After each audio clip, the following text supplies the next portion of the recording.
The first-class cabin of Apex Atlantic Flight 10 was a sanctuary of classic luxury. The interior was a seamless blend of navy blue leather, polished walnut, and silver accents.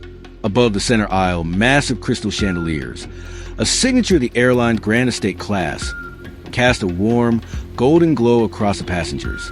The atmosphere was one of hushed elegance, broken only by the soft clinking of real silverware against china. Dr. Naomi Vance sat in Suite 1A, her focus fixed on a slim, gold-trimmed tablet. She was dressed in a simple but impeccably tailored charcoal gray cashmere dress.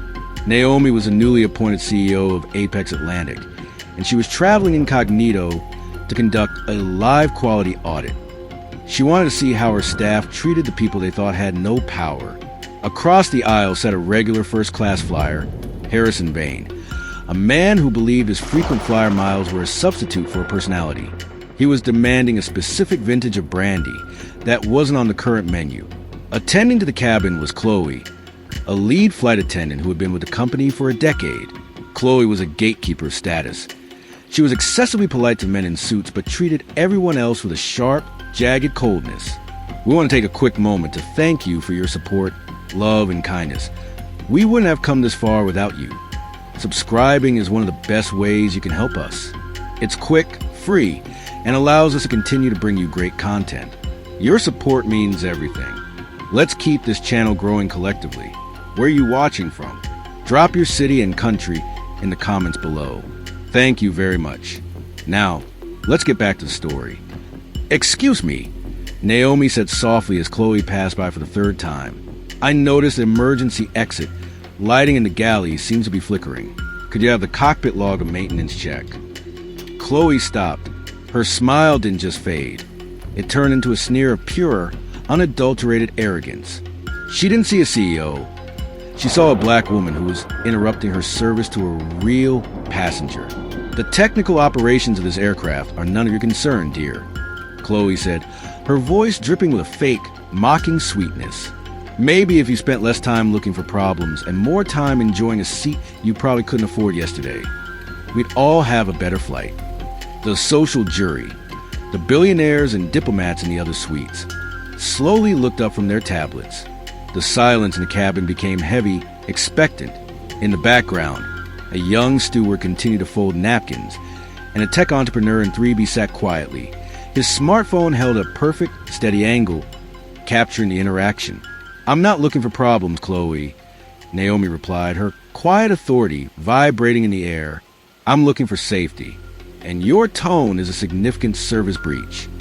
My tone, Chloe hissed, stepping into Naomi's personal space. You're an upgrade who's trying to act like a VIP.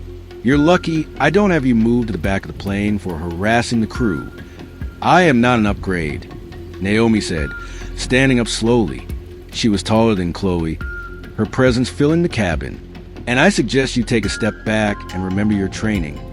In a moment of blind, unchecked rage, the kind born from years of getting away with casual cruelty, Chloe didn't use words. She felt her status being challenged by someone she deemed lesser, and she snapped.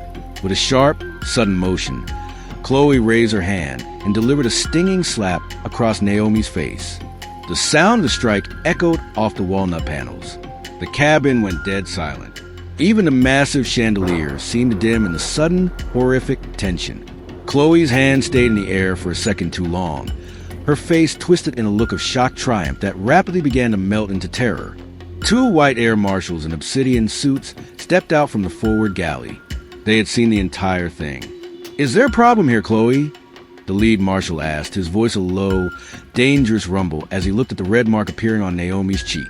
She was being aggressive. Chloe lied, her voice trembling. I felt threatened. I want her restrained and removed as soon as we land. Naomi Vance didn't touch her face. She didn't cry out.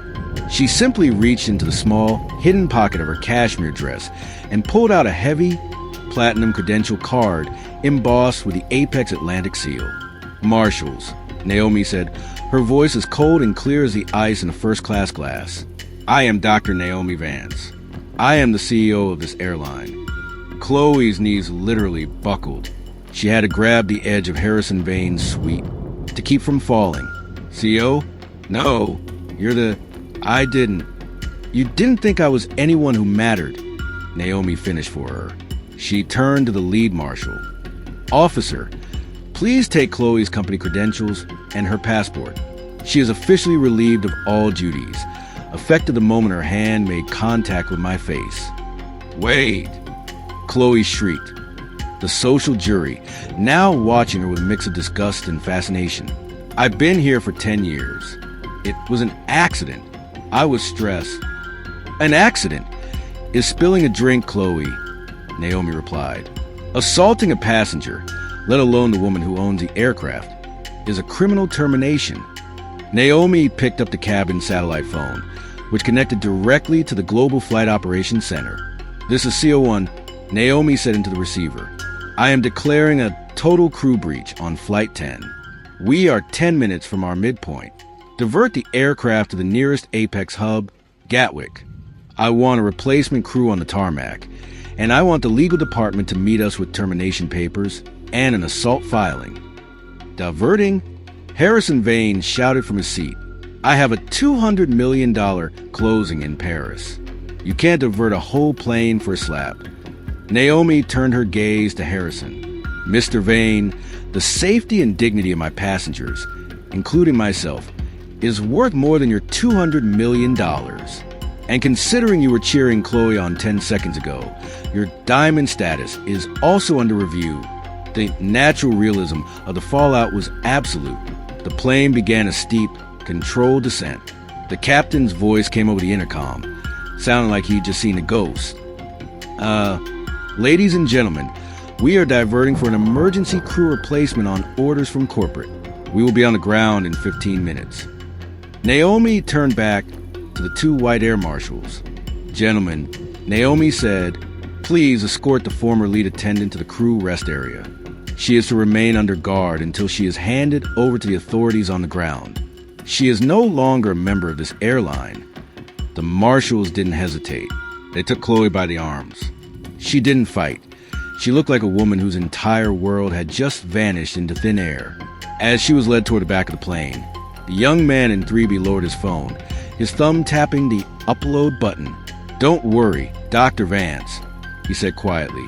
The board of directors is going to see exactly what happened before we even hit the runway. Naomi sat back down in Suite 1A. She took a cold linen cloth from the silver tray and held it to her cheek. She looked up at the massive crystal chandeliers, their light still golden and steady. The plane touched down at Gatwick 20 minutes later. As the cabin doors opened, a phalanx of security and executives was already waiting. Chloe was let off in handcuffs, her classic career ending on the cold tarmac of a diversionary airport. Naomi walked off the plane last. She didn't look at Harrison Vane or the rest of the silent social jury. She walked toward her awaiting car, the mark on her face a temporary scar, but the lesson she delivered would be permanent. Apex Atlantic was under new management, and the first rule of the new era was simple. In Naomi Vance's sky, everyone was a VIP, and no one was untouchable.